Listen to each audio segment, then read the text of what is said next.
Moi, je suis Ramiro, et je suis manobre et je travaille pour l'entreprise EDEA. Je suis Cédric Ballas, j'occupe le poste de directeur opérationnel chez EDEA depuis environ 2 ans. Bonjour, je m'appelle Vassilissa Mombelli, je suis directrice des ressources humaines du groupe. Et donc l'entreprise EDEA qui fait partie du groupe, c'est une entreprise qui a une belle histoire et c'est une entreprise aussi avec un état d'esprit jeune, dynamique, mais aussi une entreprise familiale et attachée à l'histoire et à la tradition. Ça fait 30 ans que je suis dans la boîte et tout le temps ça a bien passé jusqu'à que j'ai eu mon accident et j'ai touché dans toutes les machines, de tronçonneuse, de broussailleuse.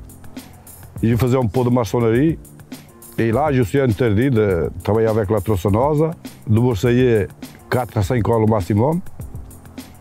Et tout le temps j'ai des collègues qui me donnent un coup de main parce que je ne peux pas forcer trop non plus.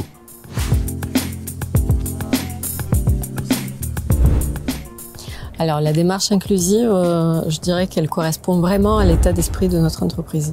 Et bien évidemment, on accompagne notre personnel dans le développement de leurs compétences et on accompagne aussi notre personnel lorsqu'ils rencontrent des situations difficiles en raison de leur état de santé. Je parle notamment des personnes qui sont reconnues comme des travailleurs handicapés.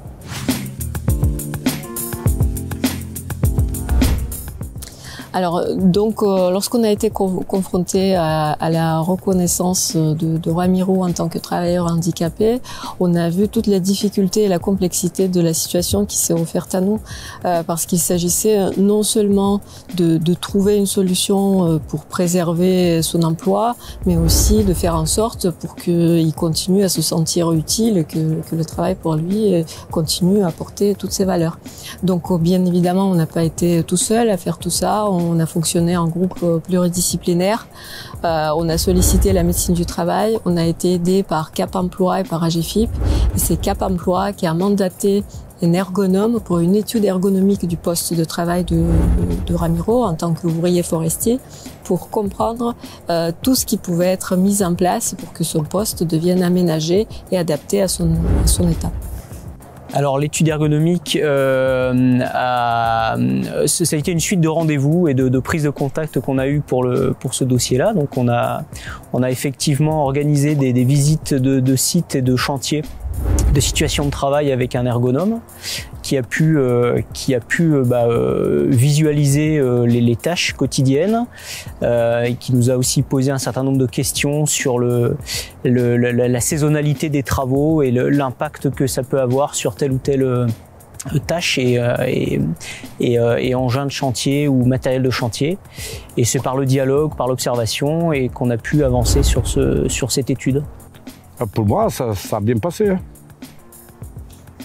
Et l'entreprise me donne du travail que je force pas trop et tout le temps, il me donne des gens qui m'accompagnent pour m'aider dans le travail.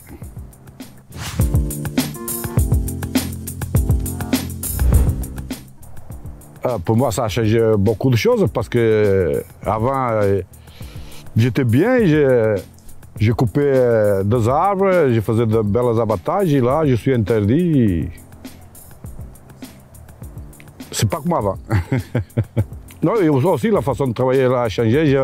J'avance moins qu'avant à cause de mon handicap.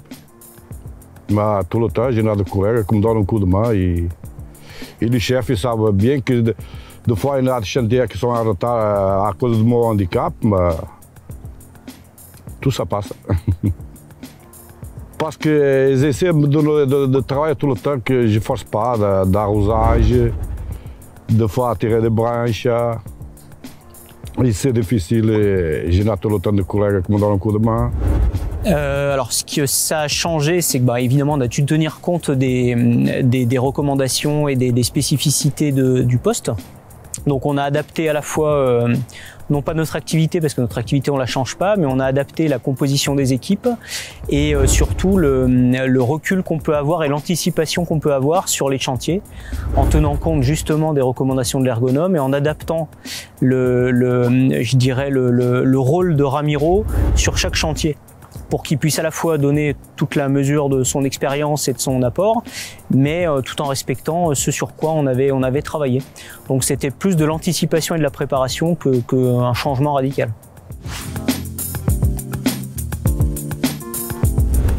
C'est bon, déjà on est une entreprise à taille humaine, donc tenir compte des spécificités de chacun, des expériences de chacun, et dans ce cas-là des handicaps ou en tout cas des recommandations des uns et des autres. Nous, c'est notre manière de travailler. C'est aussi une manière de croiser les générations, puisqu'on parlait de la transmission d'expérience. Il est évident que ça a été l'occasion aussi pour nous pas de se remettre en question, mais en tout cas de bien prendre en considération ces problématiques. Le fait qu'ils soient obligés de prendre du recul sur certaines tâches, ou en tout cas pas pouvoir les pratiquer comme c'était avant, ça a été aussi pour nous l'occasion de mettre en avant un certain nombre de jeunes et d'apprentis qui ont pu appliquer ce qu'ils leur apprenaient. Donc Ramiro, c'est quelqu'un qui a beaucoup d'expérience, qui a des tâches assez diversifiées. Donc pour nous, ça a été aussi l'opportunité justement de former et de transmettre. Donc ça s'est fait en parallèle de l'adaptation de son poste. Oui, c'est important.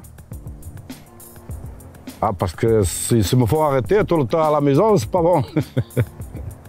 Ah oui, je travaille même avec des jeunes qui ils me voient que je veux prendre quelque chose de lourd, ils ne me laissent pas et c'est eux qui le font à ma place.